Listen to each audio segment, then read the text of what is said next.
Anyone who has ripped a CD to an MP3 file and compared the difference will know that the music loses something in the process.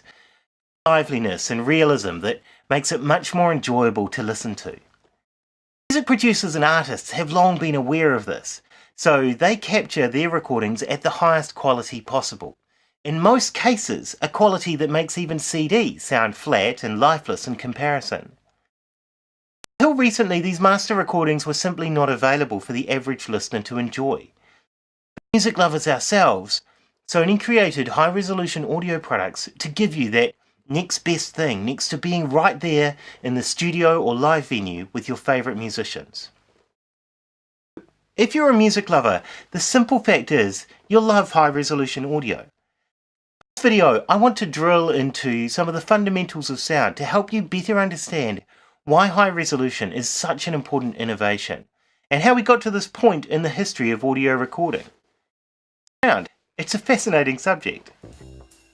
Music, like all audio, is vibrations in the air. An instrument or speaker creates high or low speed vibrations which our ears capture and translate into a huge range of pitches and tones.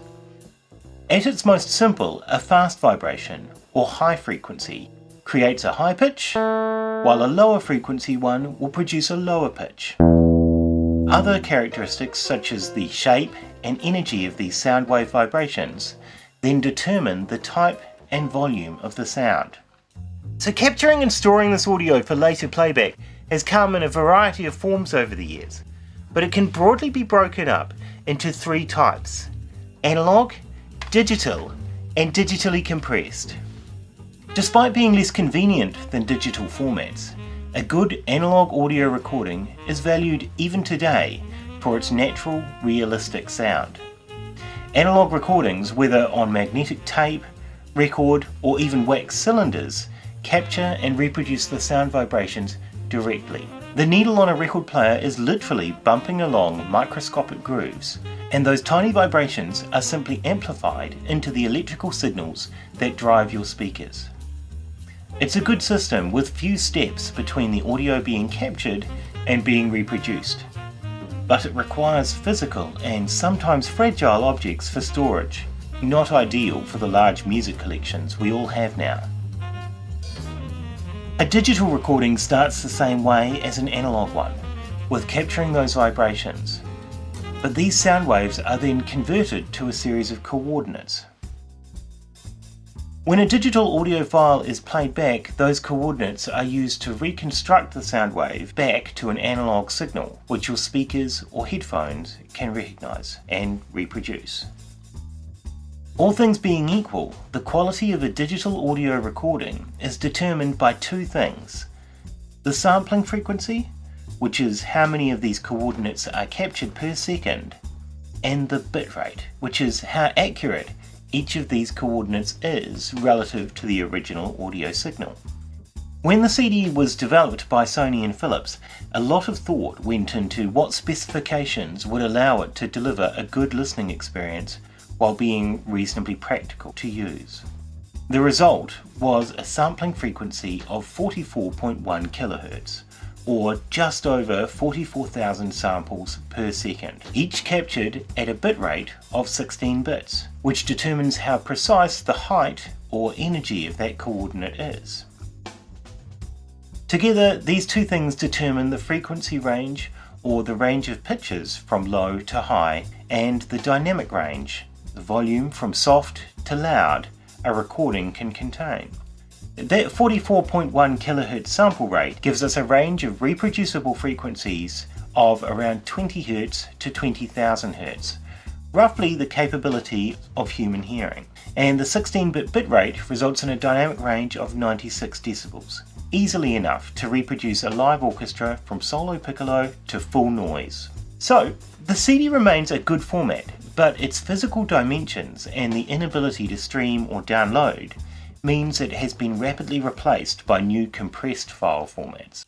With much smaller file sizes and no physical size, compressed audio formats like MP3 or AAC are the way most people enjoy music now, whether via streaming services or from files stored on your device. A compressed audio file offers unmatched convenience. A good way to think about compressed music files is by considering a drawing on a piece of paper. If you fold up the paper, you can fit it in your pocket. But once you've done that, it's impossible to fully restore it to its original state. How small the file is determined by the data rate. It's common for streaming services to offer audio at around 120 to 300 kilobits per second. And most tracks you purchase and download are around 250 kilobits a second. That's about 1/5 the file size of a digital track on a CD. Of course, not all digital file formats are the same either, so a modern AAC file sounds better than an older MP3 file, even if it's the same file size. Think of it as more careful folding.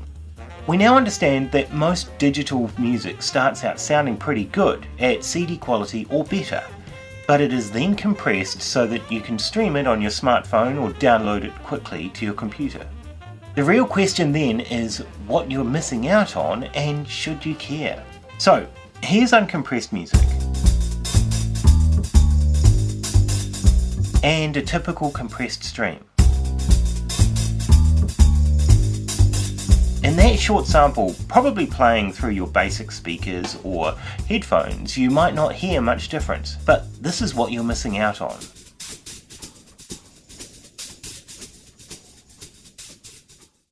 While compressing audio doesn't change the basic sound of a music track much, it does change how you feel about it. The more detail is contained in a music track, the more real it sounds and the greater your emotional response to it.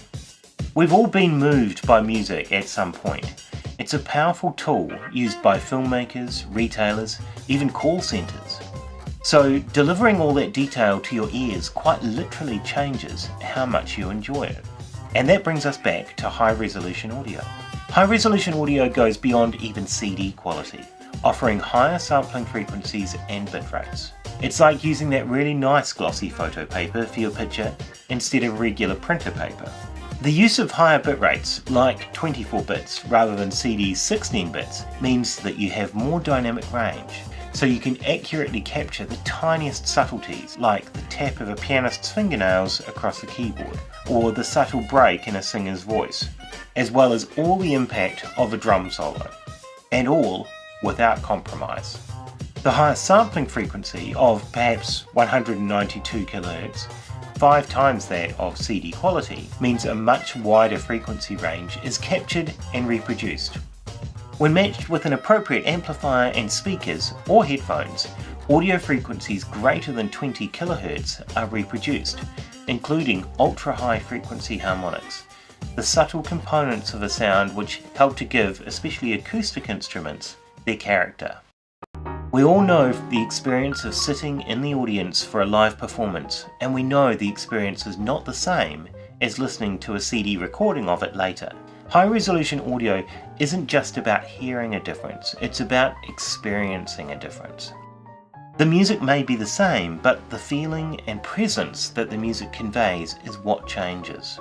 Now, we're lucky that recording engineers have known all this for years, so they've already captured audio in their studios at the highest resolution available to them. What Sony is offering with high-resolution audio products is to reproduce that audio in your home or headphones exactly as your favourite artist and record producer intended you to.